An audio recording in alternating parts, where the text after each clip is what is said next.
Last month, Chinese billionaire Miles Guo was arrested in New York for $1 billion in fraud. You need to be paying attention to this case because it teaches us a lot about what the government can do to business owners. This channel is not sponsored. My only goal here is to bring you the truth. What I've uncovered in the last 2 weeks is shocking to me. Let me start with the main issue. Miles Guo is being held in prison in New York without bail. He was arrested on March 15th. In 2 days, on Tuesday, Miles Guo is scheduled to go in front of the judge. And this judge is going to decide whether to release him on bail or keep him in prison. Now, the prosecutors are requesting that he be held in prison and not let out. This caught my attention because this is very strange. This is happening in New York. Now, I don't know if you are paying attention to what is going on in New York, but they are letting everyone out on bail. They're letting violent criminals out on bail. So why is Miles Guo being held in prison? He's being charged with an accounting crime. So the prosecutors usually stick an ankle monitor on them and send them home to prepare for trial. So then I started looking into this case more. Miles Guo is from China. He made his fortune as a business developer. Things started to go bad for Miles Guo when he started standing up against Chinese President Xi Jinping. Chinese authorities were going to arrest Miles Guo under allegations of bribery, kidnapping, money laundering, fraud, and rape.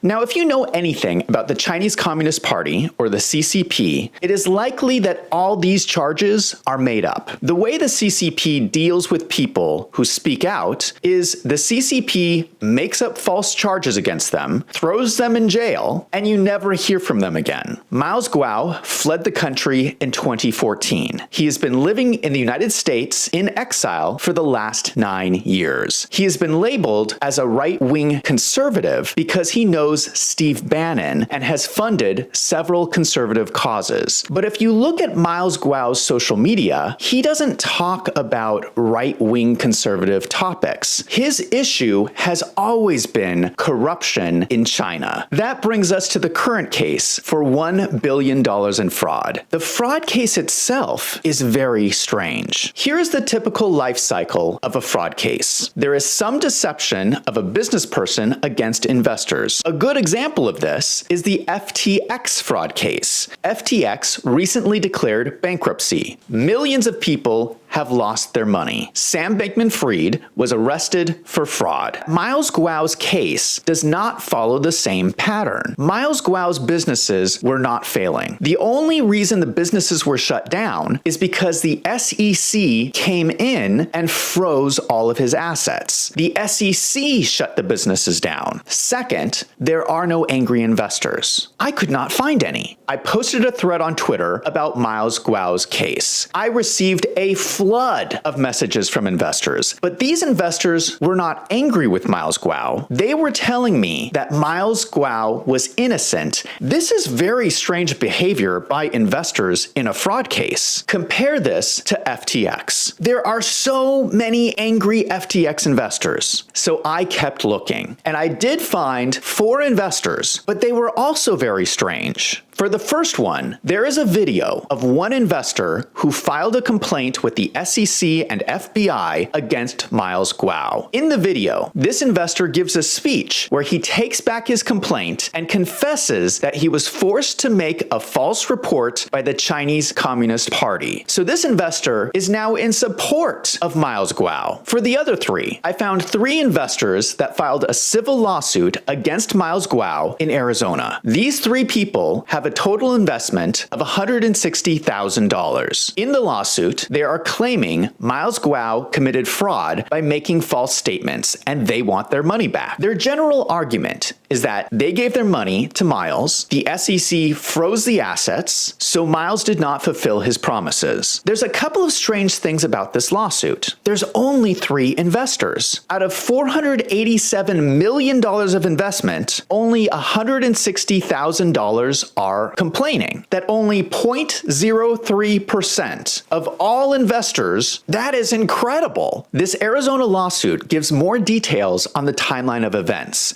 SEC started stepping in and freezing bank accounts as early as August 2020. By the end of 2020, Miles Guo was already telling investors of his deal with the SEC to refund the investors their money. So these investors filed this lawsuit on June 21st, 2021, already knowing that they were going to get their money back. They already knew that the SEC had their money, not Miles. It's very strange that they would even file this lawsuit. It's going to cost them more money in legal fees than they're going to get back from their investment, which they were already getting back without the lawsuit. It makes no sense that someone would file this lawsuit. Is it possible that these three investors are being forced to file this lawsuit by the Chinese Communist Party, just like the other investor who already confessed? It seems like this is a fraud case without any victims. The strange thing about comparing the Miles Guo case against FTX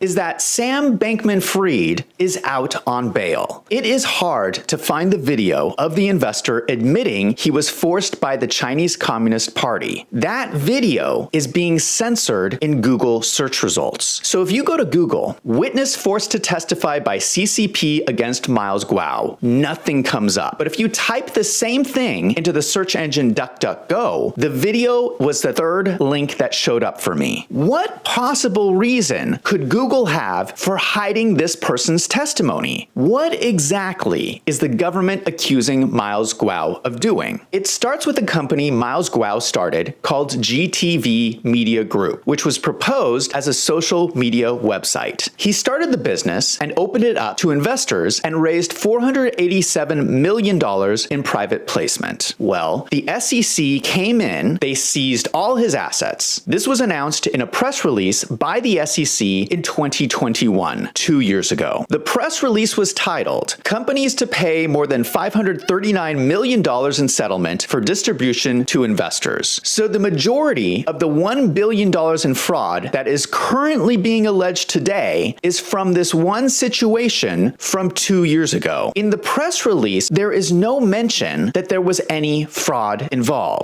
Here's the main statement from the release. There is no allegation of fraud or deception. It sounds like there is disagreement whether Miles Guo did anything wrong in the first place, but he came to an agreement with the SEC to just give the investors their money back. This happened 2 years ago. So the situation was resolved and agreed to with the SEC 2 years ago, and now they are changing their story. Let us compare this to the press release from the SEC 2 weeks ago. The stories do not match up. Now, the SEC is claiming that the incident from 2 years ago was actually fraud. What is the fraud they are alleging? Here's what they say. They are accusing him of making false statements. They are also accusing Miles of misusing investor money and failing to register the securities with the SEC. But all these allegations are based on the supposed false statements made by Miles Guo. What is the false statement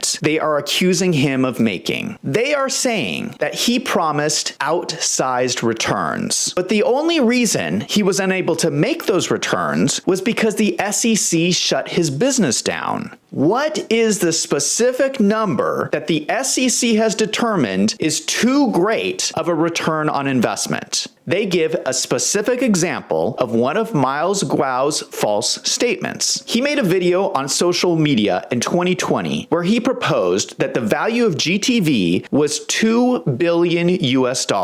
They then provide the explanation that this statement could not have been true because GTV was a new business that generated no revenue. I find the government's statement in the indictment ridiculous on its face. Anyone in business knows that technology startups achieve high valuations all the time, even with no revenue. In addition, Miles Guo had done his due diligence. Miles Guo raised $487 million.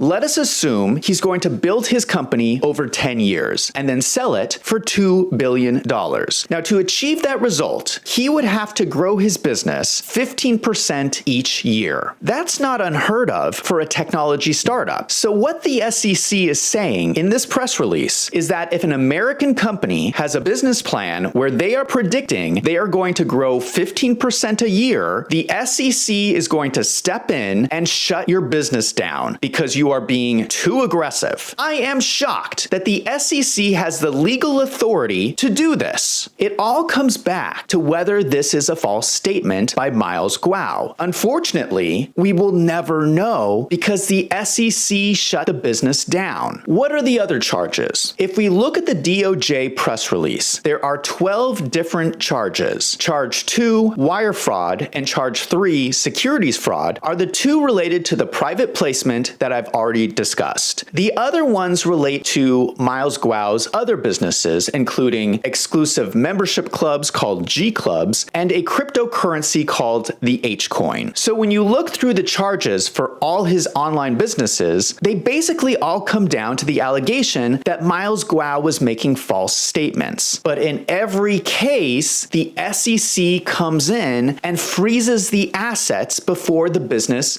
could do anything. The SEC caused the businesses to fail, not Miles Guo. So is this just me, or does all of this seem very strange? The two SEC press releases do not even agree with each other. First there was no fraud, now there is fraud, but it gets worse. I found this next part shocking. In the new press release from the SEC in 2023, they go on to say, so here they are referencing their 2021 press release. Then they go on, the SEC is distributing the funds collected to harmed investors. The SEC still has not distributed the funds yet? That was 2 years ago. Why does the SEC still have everyone's money frozen? Why are they still holding any of it 2 years later? I did not even know this was possible in the United States. And now they are holding the CEO in prison and will not let him out on bail. I do not see how the SEC wins this case. If that is true, they are just abusing this man. The reason I am making this video is I am sick and tired of the government attacking business owners in this country. I'm sick of it. This is the land of the free and the home of the brave. I, for one, will not stay silent while the Chinese Communist Party hijacks our Justice Department to attack their #1 enemy. I hope they let him out on bail for prosecutorial misconduct and malicious prosecution.